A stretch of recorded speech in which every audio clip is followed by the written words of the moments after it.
Welcome back, you guys. We're doing the Goba quest still.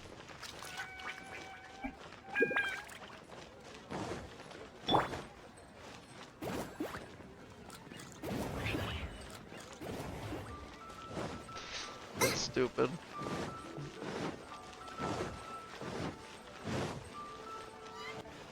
Race you!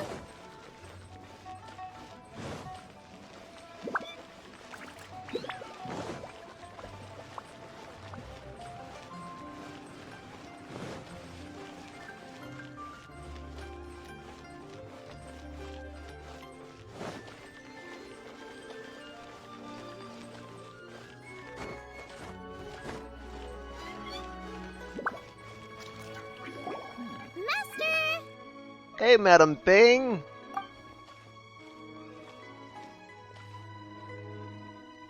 Oh,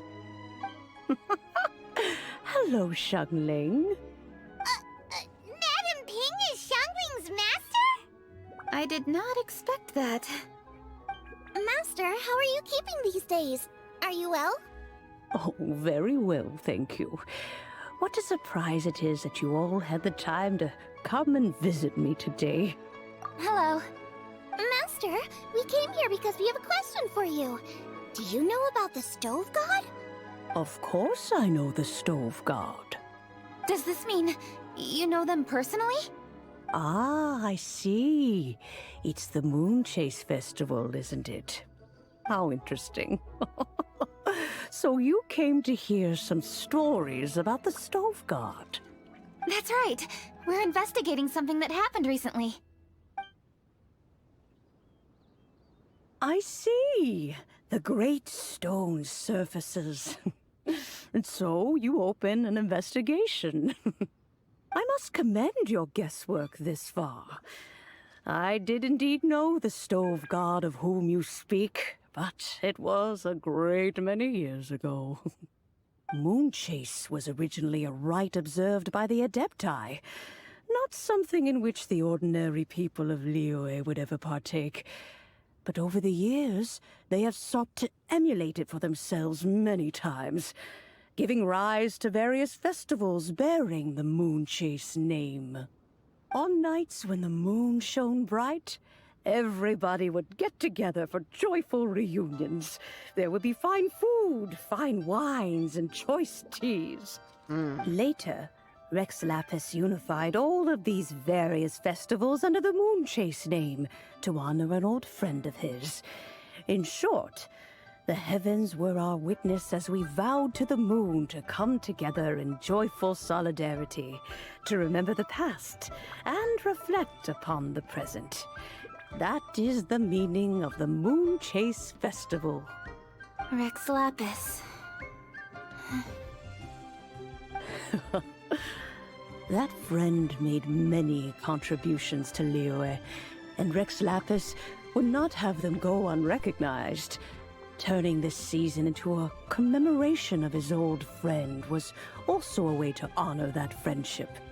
I can only presume that the Stove God Festival was one of the many subsumed into the Moonchase Festival. In the hands of Rex Lapis, our nation's traditions were faithfully upheld. It is to their detriment that we must now be the ones to inherit this duty. Ka-ching. Ka-ching. Ah, Kuching, I simply won't allow you to be so down on yourself.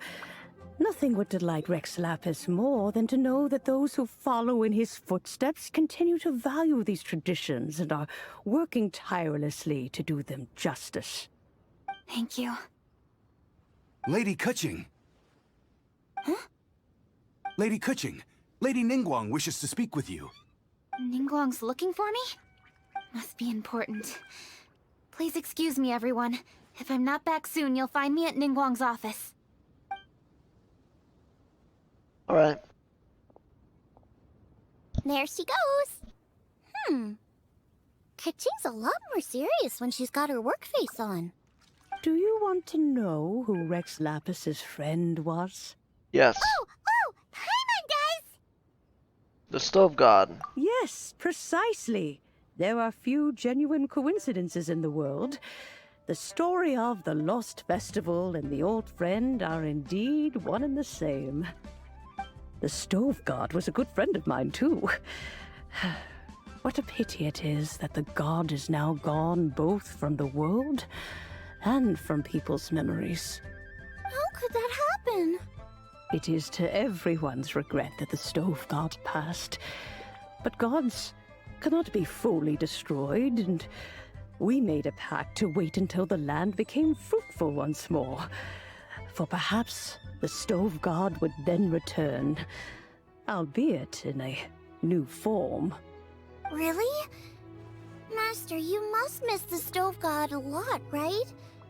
From the way you talk about it all, it sounds like you were the best of friends. Yes. Thinking back on it all, there are many fond memories. I'm pleasantly surprised to find that Kuching is investigating this. She is a tenacious child, and anything she sets her mind to, she will diligently pursue. It warms my heart and makes me want to give her a helping hand. Unfortunately, however, I cannot simply give her the answer, for the process is of great importance to her. Kuching's grandfather once researched the Stove God, and now she follows in his footsteps. Since Kuching has inherited this conundrum, so too she must inherit the journey to its resolution. You knew Kuching's grandpa? Of course, I count all the people of Liyue among my good friends. I remember when he was the same age as Kuching is now. So young. Grandparent and grandchild are definitely made from the same mold, both diligent enough to take on anything and bold enough to see it through to the end. I like to think of Liyue as my own little potted plant. I've watched it grow and blossom, and it grows more beautiful all the time. In the blink of an eye, the buds of yesterday are in full bloom today. It's wonderful to see. For new blossoms must bloom on the branches if the tree is to remain evergreen and ever young. My dears, you are absolutely right to focus your investigation on the stone.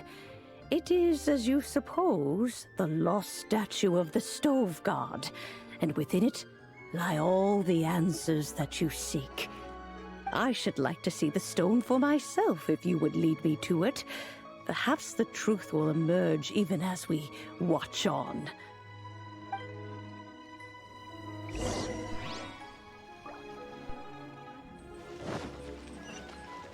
We shall. Race you!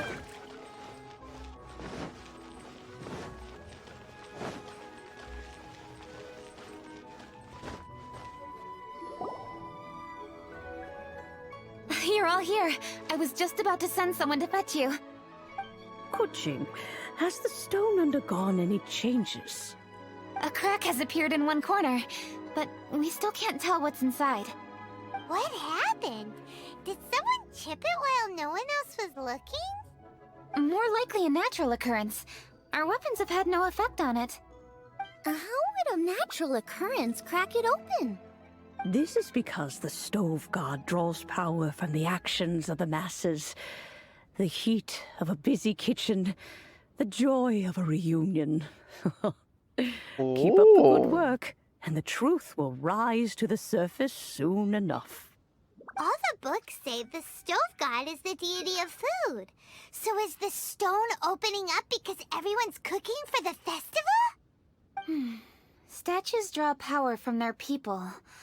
So, if the Stove God has dominion over cooking, could it be that the passion people put into their cooking gives power to the Stove God? Yes. Ningguang and I chose Feast of the Bounteous Land as this year's theme, and now every chef signed up for the competition is busy preparing. Paimon's theory is not an unreasonable one. Plus, a lot of families have reunion feasts around this time. With everyone back home, the whole city's bustling with people, and that adds a lot to the festive atmosphere. So if the stone cracked because Liyue started getting festive, that must mean that when the festive fever peaks, it'll bust right open, right? That's gotta be it, right, Master? Well, We'll have to see then, won't we? Okay, the fact that cooking is involved gives us a perfect opportunity. The selection phase of Masterful Chefs will be held indoors and seen by only a few people, but the finals will be held outside in public. Everyone who wants to will be able to come and watch it. The atmosphere will be incredibly lively, no question. And when the finals end, boom! We'll get to see who the Stove God really is, right? It's definitely a possibility. Well, I've already signed up, so I should be able to help. Yes, for a chef as accomplished as yourself, getting to the finals should be a breeze. All this talk of cooking competitions is making Paimon hungry. Oh, Paimon can't wait! It'd be great if Paimon could take a nap and then wake up when it's the finals.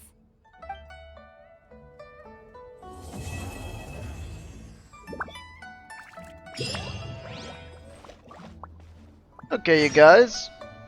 I'll finish this off in the next one. Peace out.